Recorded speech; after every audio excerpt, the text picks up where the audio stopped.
The budget will be tabled in Parliament again today, and as has always been the case, education will take a large chunk of the budget cake, which is, I suppose, rightly so.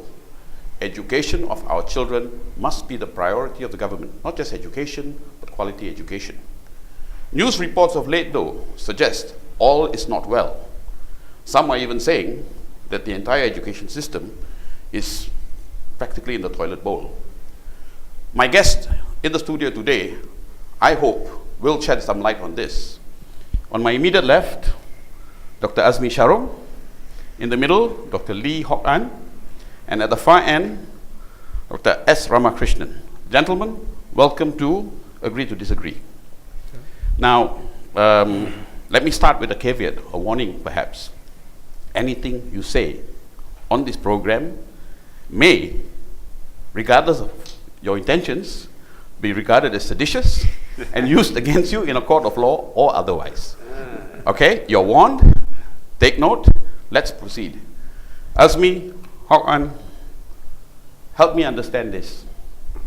We've got this THAMS Higher Education Varsity Ranking report that's just out. Top 400 universities of the world. No Malaysian universities anywhere there. University Malaya and UKM, it appears, have opted out of the program. Why? Azmi? Well, the reason is that because the criteria used by this particular ranking body, which is the Times Higher Education ranking, is does not help them in any way, because the type of things that they're looking for are things which our universities simply are not good enough.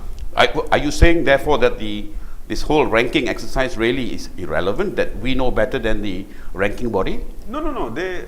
If I'm not mistaken, says they will join it eventually, but not now.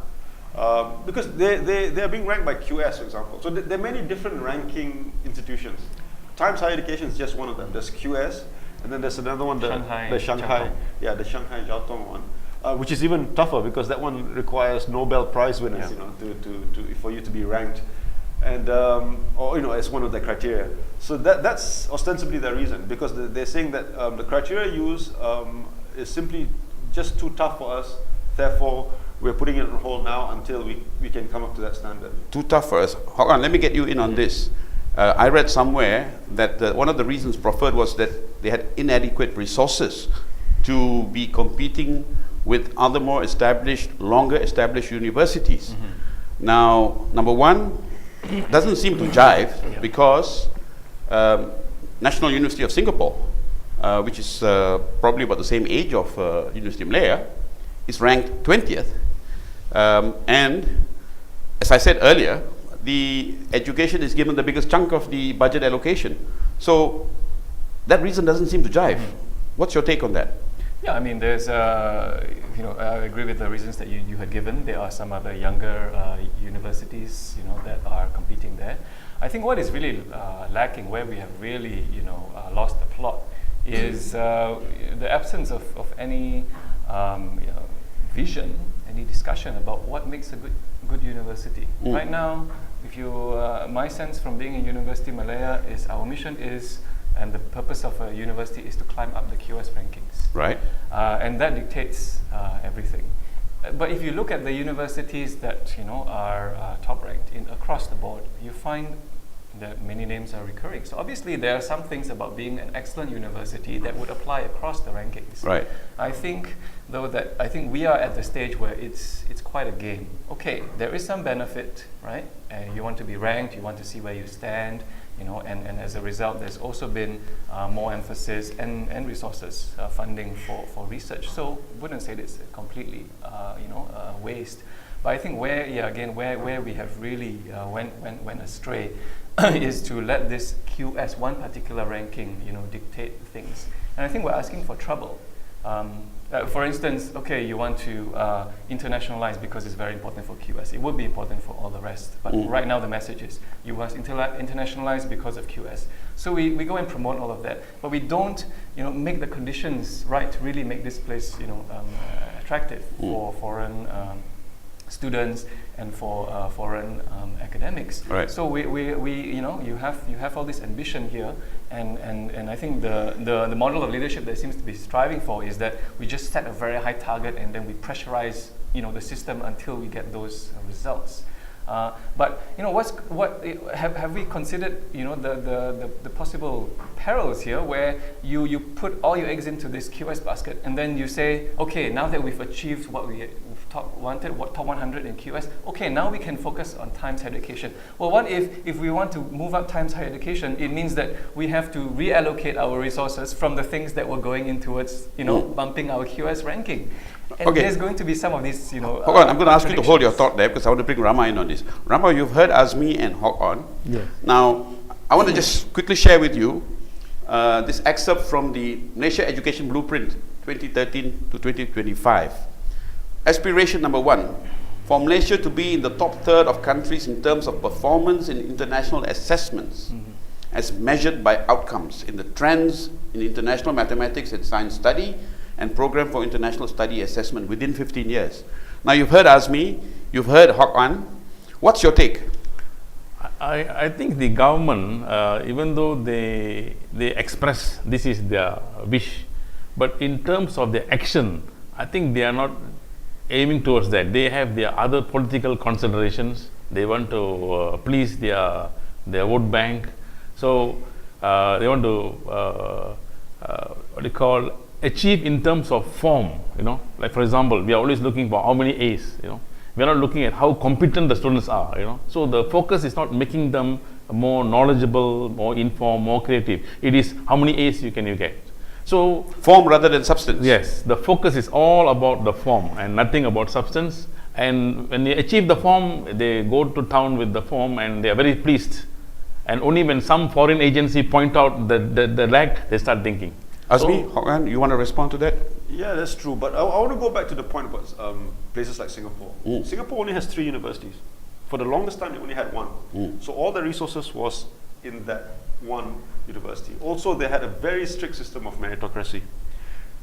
No political rubbish in that sense. Okay? And I mean, just taking that point, you're saying very strict system of meritocracy.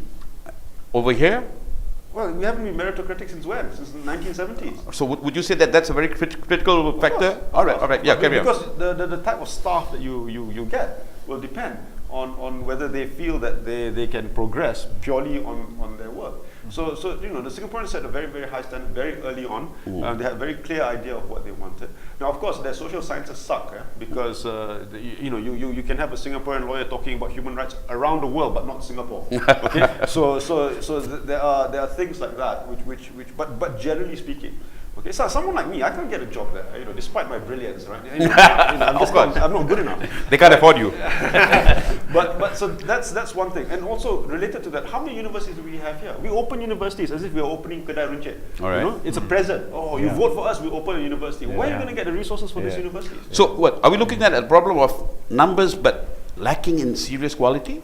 I would say so. That's one of the problems, Yeah, I agree. I mean, I think form over substance. If you look at the schooling and the kind of changes that have taken place, we want to go with the best practices, but it's not supported by the real results, actual results. Yeah, broad-based and real genuine reforms. And not only does it result in as I see it, underachieving. Or things staying the same, but things actually get worse while you think you're doing something that is actually moving in the right direction. For example, when we moved to the KBSM curriculum bersepadu and shifted away from multiple choice questions playing a bigger part. So I was the last of that generation, not that young, of the curriculum lama before that. So curriculum bersepadu, wow, okay, you could view it. And I'm sure, it was very much inspired by, hey, we're going, a multiple choice question, all you're doing is just shading. Let's get students to write down their answers. Right. But I see the detriment actually. So it's not just, not doing, do no harm. It's caused harm while you think you're doing good, because you move from, at least when you had multiple choice, you were thinking your private thoughts before you chose your answer. Now, for about 2/3 of the SPM, right from the moment you see the question, you retrieve the memorized answer. All right. So it's actually worse, even, and it gives you the delusion that you're improving. And I think that's also a danger with school-based.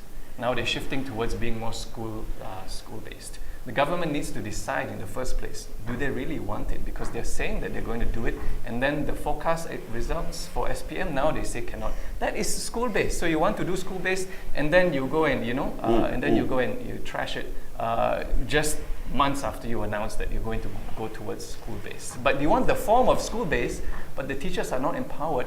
Like now they're going to probably do a lot more projects. I tell you what's going to happen is that instead of students learning to plagiarize from the age of 15, they will start plagiarizing from the age of 6.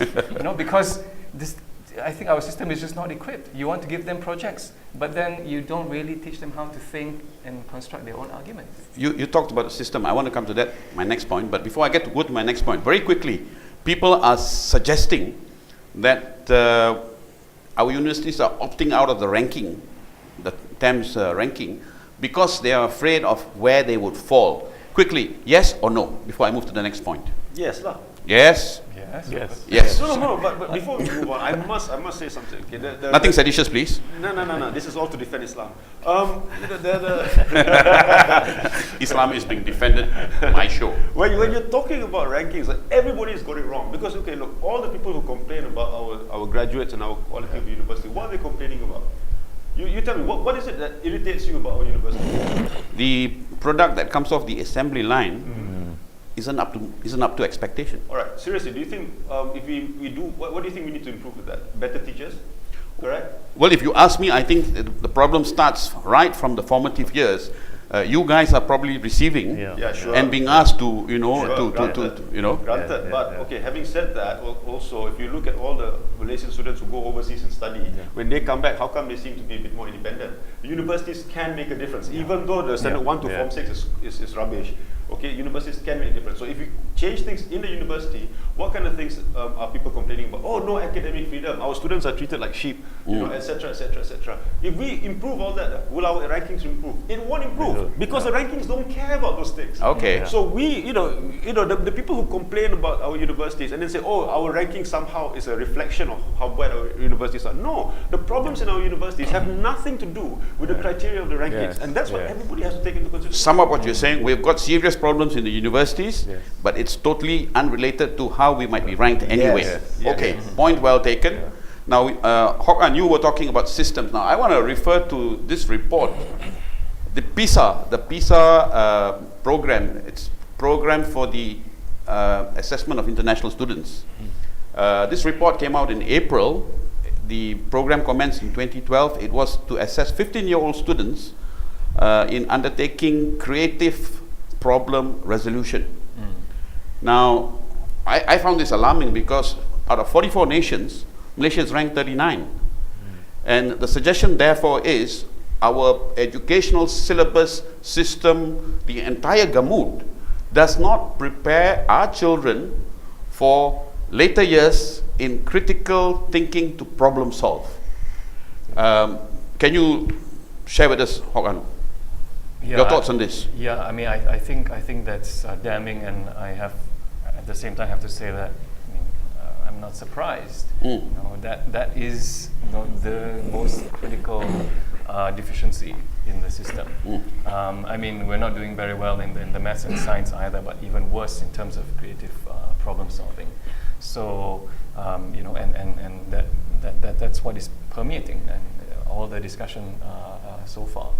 And the problem though is, I mean, the challenge though is that it doesn't lead to very convenient. I mean, challenge I think for the government for policy. Very convenient prescriptions.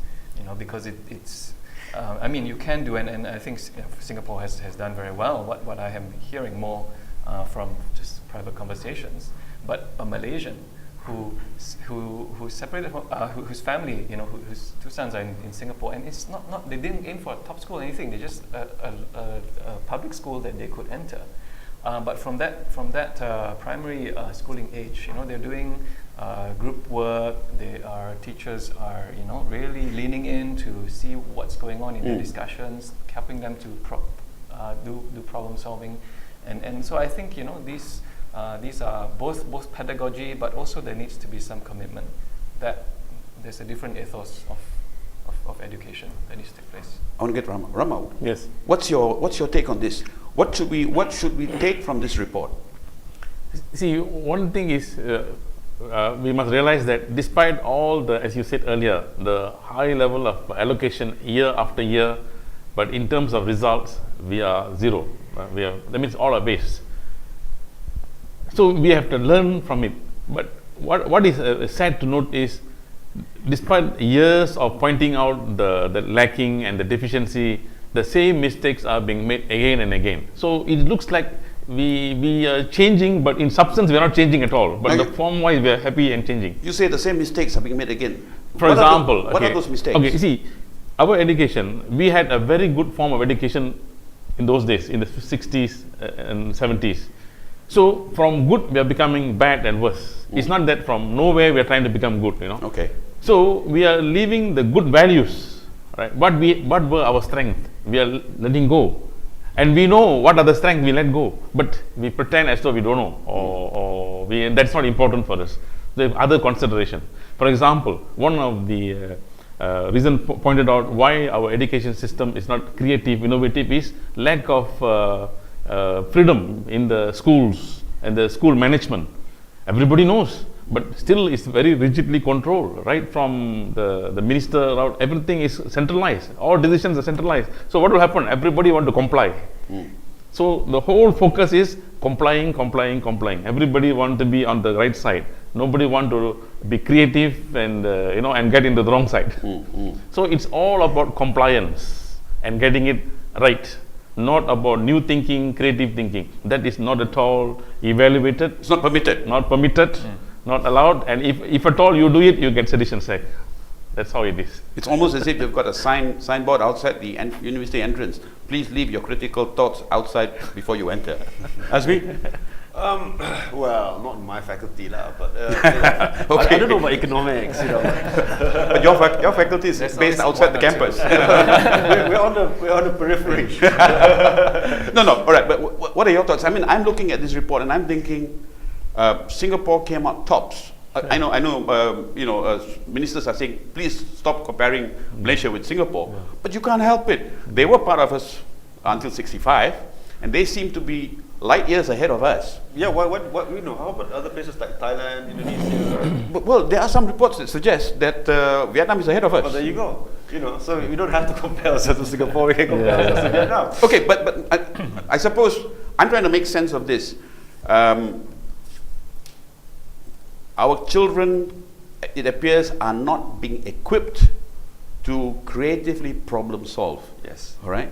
How critical is this? And any thoughts, gentlemen, on what we need to do to start to improve on this? It's something that there's no quick fix. Okay. A few years ago, actually more than a few years, I think about almost 10 years ago, realized that our students cannot do they are not able to think critically. So what do? We introduce a course on critical thinking. And you're not supposed to critically think about that course. And that's the answer. And they get a whole bunch of lecturers, people like myself, who are not philosophers. Therefore, we do not know anything about this type of subject. You're reading critical thinking for dummies, and then you're trying to teach it to your students. They're forcing it. So that's the reaction that they take. Yeah, they try to find a magic pill and fix it by having a kursus. When actually the whole problem is systemic. How do you teach mathematics? How do you teach language? How do you teach history? That's everything, if you're talking about creative thinking, it has to be included in the entire syllabus. It's not something separate which you can teach to the young people. You know, it's something which has to be part and parcel of the entire education process, and it has to be holistic, and it has to be it has to come naturally from them. You know, I tell you a simple little thing, right? For example, expression. If you look at places like America, for longest time, it is a tradition for them to have a show and tell. You know, so they'll come to class and they'll show something and they'll tell you about it, right? It's a simple, basic thing, but it introduces very young children to the concept of expressing yourself with something that interests you, not something which the school is forcing you to do. So you have Calvin and Hobbes coming in with time machines and things like that. You know, so that's little things like that can be done. Yeah, I think from there though, you need to graduate towards writing. I mean, I think we don't want to just go out and say, you know, some kind of formula. But okay, moving from creative, critical thinking towards some other objectives which are tangible and I think are vital. To me, these two have have been neglected for decades. Writing and asking questions. So and writing, not karangan, you know, not nice handwriting or being able to churn out, you know, one page in 15 minutes, but finding your voice, expressing yourself, and asking questions, asking good questions. I think these are real things. These can translate into, you know, a shift into some real paradigm shift in education. Of course, we need better teachers and all of that. But you just go with better, you know. But I think unless we are really cultivating writing, then we're not really going to. I think we'll continually fall short without our students being able to write and ask questions. I want to go to another point, but before I go there, Hogan, you just mentioned, we need to get better teachers. And I want to get a very quick response from the three of you on this. Both my parents were teachers. And they were teachers because, why? Because they wanted to teach, they loved teaching, and they wouldn't get into any other vocation, even if you offered them something that came with a mountain of gold. But the sense seems to be today that the teaching profession draws those who can't get into anything else. All right, and it's sometimes suggested, okay, I'll get into this first as a stopgap measure. Are we drawing? Is the system drawing those who really do not have their heart and soul in teaching? And would that be part of the problem? Because we've identified meritocracy as a problem. We've identified a system that doesn't allow for critical thought. Is this another component in the problem? Very quickly. Yes, I think it is. One is, I think the fundamental issue here is our policy makers. Our policy makers convey the message in such a way that they want these people who have nothing else to do to fill up the teaching. Okay. So when they come into the profession, they bring down the whole teaching integrity, the professionalism, everything down. And everything has been down for so many years. You know, it's not 1 year, 2 years, it's so many years. Now we have lost everything. Now to rebuild back, I think you need to overhaul the whole system. Okay. Are they ready for that? I think they're not ready for that. Okay. Well, I don't know about whether or not it's just, you know, the last choice, or they settle when they can't get into something else. I mean, if you look at least the statistics and the rate of, you know, the applicants and all that, I think it's in demand. But that doesn't mean that they're still getting, you know, the people that would be in the society's interest. Because I think the government has sold quite successfully that, hey, the starting salary is quite good, you get stable package and all that. So it's a comfortable, you know, professional level civil service. Are they paying enough? Because I hear some people say that if you throw peanuts, you get monkeys. Are the teachers being paid enough? No, still not. Of course. But the starting salary, okay. That's where you see the Malay private sector also starting salary is quite a pittance, right? Okay. For fresh graduates. Of course, later on the private sector will go like this, and the public sector will go like this. But you still have the stability.